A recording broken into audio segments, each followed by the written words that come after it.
नमस्कार बच्चों, आज हम लोग पढ़ेंगे उत्पादन के साधन के दूसरा यानी कि श्रम के बारे में। पहला हम लोग पढ़े थे उत्पादन का जो पहला साधन है भूमि, उसके बारे में हम लोग जान गए कि भूमि का अर्थ होता है पृथ्वी के ऊपरी सतह से ना होकर, ज़मीन की ऊपरी सतह से ना होकर प्रकृति द्वारा दी गई सारी निःशुल्क वस्तुओं को हम लोग भूमि कहते हैं। जैसे धूप, छाया, जंगल, ज़मीन और चलिए पीछे की वीडियो में आप लोग जाकर देख लीजिए। आज पढ़ेंगे उत्पादन का दूसरा साधन श्रम के बारे में।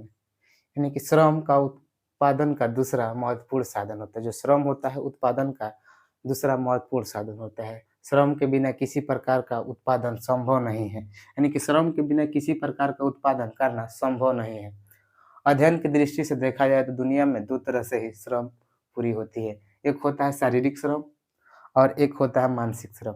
यानी कि फिजिकल लेबर और मेंटल लेबर, दुनिया में दो ही तरह के श्रम होते हैं, या तो शारीरिक श्रम या मानसिक श्रम। कह रहा है उत्पादन का जो श्रम होता है उत्पादन का सक्रिय साधन होता है। यानी कि ये उत्पादन का एक्टिव फैक्टर होता है।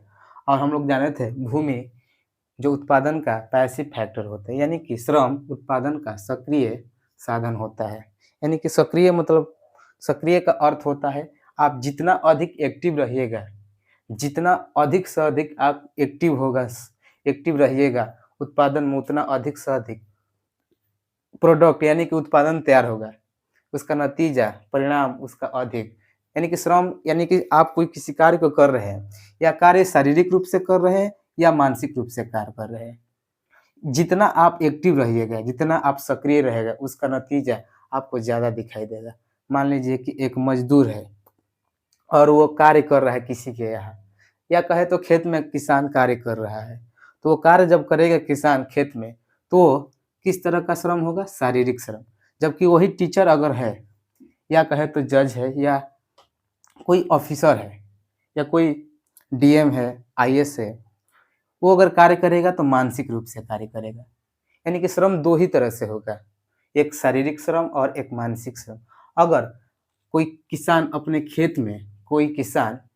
खेत में ये एक उदाहरण से समझ लेते हैं ढोड़ा को और मंगरू को। मान लो कि ढोड़ा है जो ये खेत में अपना कार्य करेगा और आराम से करेगा, किसी प्रकार की चिंता नहीं है, यानी कि उसमें एक्टिव एक्टिव नहीं है कार्य में, यानी कि वो निष्क्रिय है। तो उत्पादन का देखिएगा कि 6 घंटा कार्य किया और उसका नतीजा ये हुआ, उसका परिणाम कुछ नहीं मिला। अगर वही कार्य को सक्रिय माध्यम से करता है, पहले निष्क्रिय से करता है तो उसका कोई परिणाम नहीं निकलता, लेकिन सक्रिय माध्यम से करता है तो उत्पादन का स्तर में वृद्धि हो जाएगा।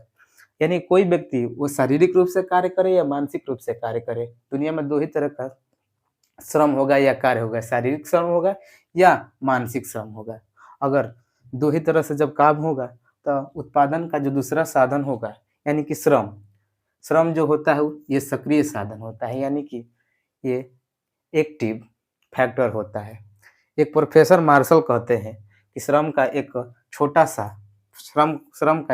सा परिभाषा देते हैं कि श्रम का मतलब मनुष्य के केवल आर्थिक कार्यों से नहीं है। कहते हैं प्रोफेसर मार्शल कि श्रम का अर्थ मनुष्य के केवल आर्थिक कार्यों से नहीं है, चाहे वो हाथ से हो चाहे वो मस्तिष्क से हो। वो कह रहे हैं कि चाहे वो हाथ से हो, हाथ से का अर्थ यहाँ पर होगा शारीरिक, हाथ से का अर्थ होगा यहाँ पर शारीरिक श्रम, और यहाँ पर मस्तिष्क जानते हैं मानसिक श्रम। प्रोफेसर मार्शल कहते हैं कि वो चाहे शारीरिक श्रम हो या मानसिक श्रम, दुनिया में दो ही तरह से कार्य होगा। श्रम का मतलब मनुष्य के आर्थिक कार्यों से नहीं होता, केवल पैसे वैसे से नहीं होता। श्रम का मतलब मनुष्य के आर्थिक कार्यों से नहीं होता है, चाहे वो हाथ से हो या मनुष्य के मस्तिष्क से हो। छोटा सा परिभाषा है कि लिखेंगे इसको कि भूमि का मतलब होता है, हम लोग पीछे वीडियो में देख लिया। इसमें श्रम का मतलब हम लोग जानेंगे कि श्रम दुनिया में दो तरह के ही श्रम होगा, या तो शारीरिक श्रम होगा या मानसिक श्रम होगा। दुनिया में अगर कोई भी व्यक्ति कार्य करेगा तो दो ही तरह से कार्य करेगा, या तो शारीरिक रूप से करेगा या मानसिक रूप। जो श्रम होता है उत्पादन का दूसरा साधन होता है। उत्पादन का जो पहला साधन है भूमि, वो निष्क्रिय साधन होता है, यानी कि पैसिव फैक्टर होता है, जबकि उत्पादन का द्वितीय साधन श्रम वे द्वितीय ये जो होता है द्वितीय यानी कि द्वितीय जो दूसरा साधन होता है वो श्रम होता है। इसको हम लोग उत्पादन का सक्रिय साधन भी कह सकते हैं, यानी कि एक्टिव फैक्टर भी कह सकते हैं। प्रोफेसर मार्शल कहता है कि श्रम का मतलब मनुष्य के आर्थिक कार्यों से है। श्रम का मतलब मनुष्य के आर्थिक कार्यों से है, चाहे वो हाथ से हो किया जाए या मस्तिष्क से किया जाए। देखते रहिए, तब तक लाइक कीजिए।